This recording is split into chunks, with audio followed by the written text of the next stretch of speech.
So today I have received, against my better judgment, an AliExpress 6x6 chassis.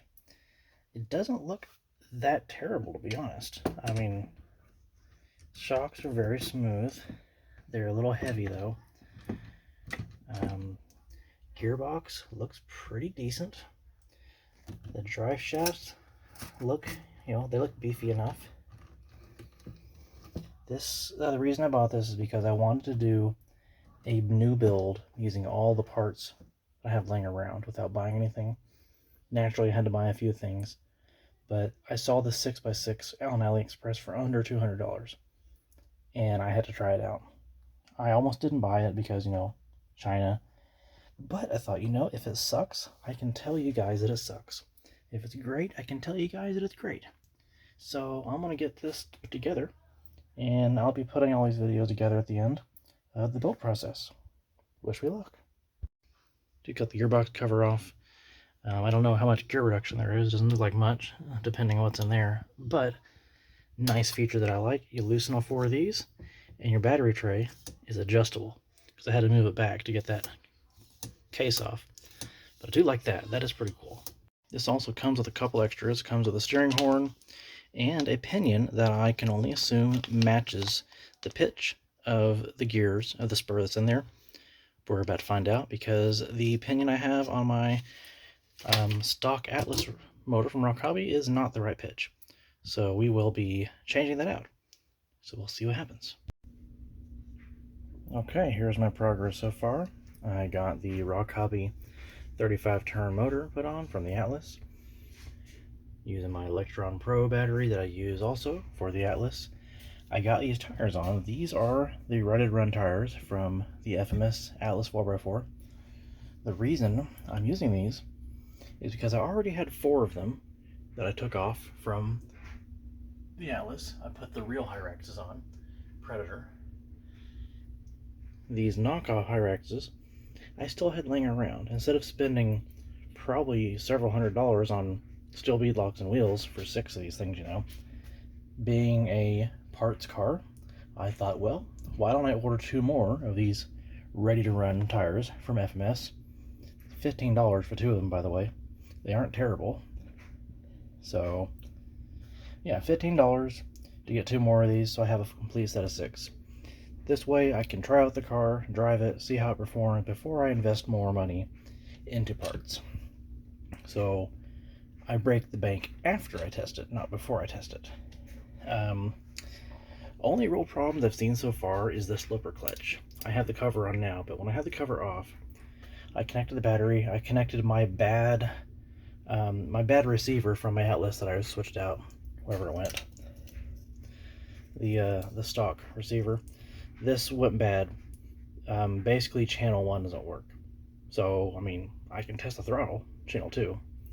I don't have a servo yet anyways, so I connected that.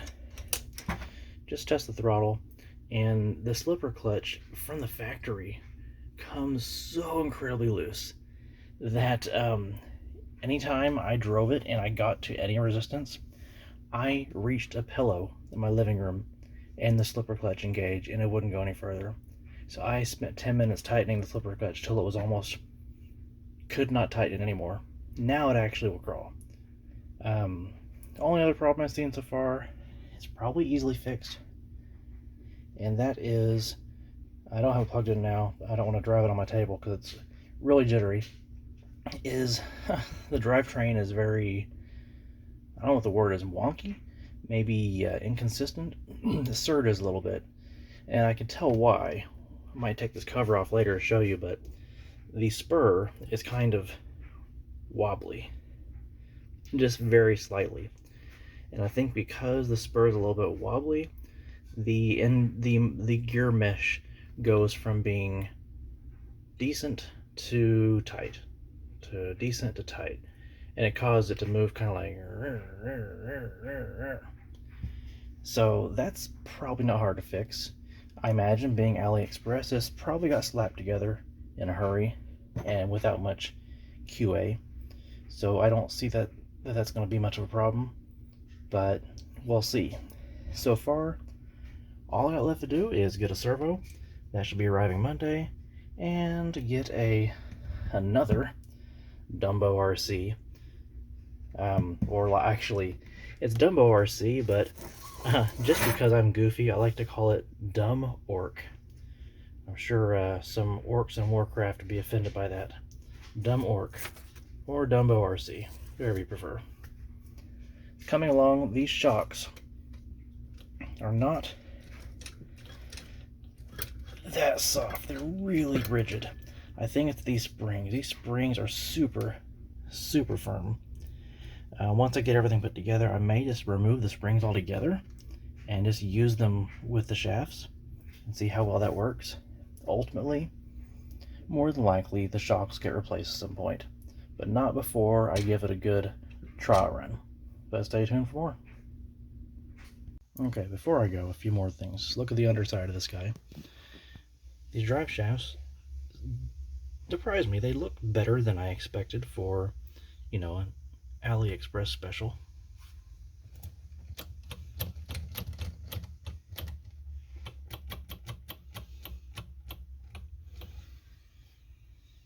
I mean, it doesn't look bad.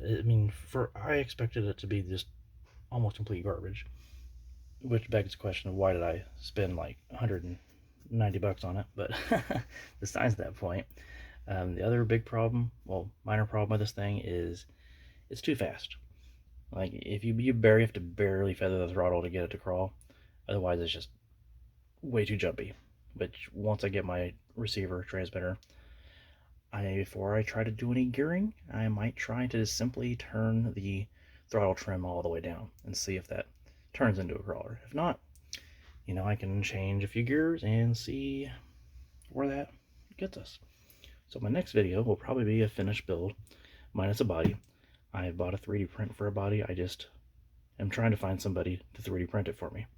So the body I've got is going to be pretty cool though. I'm pretty excited about it. So stay tuned. There will be more.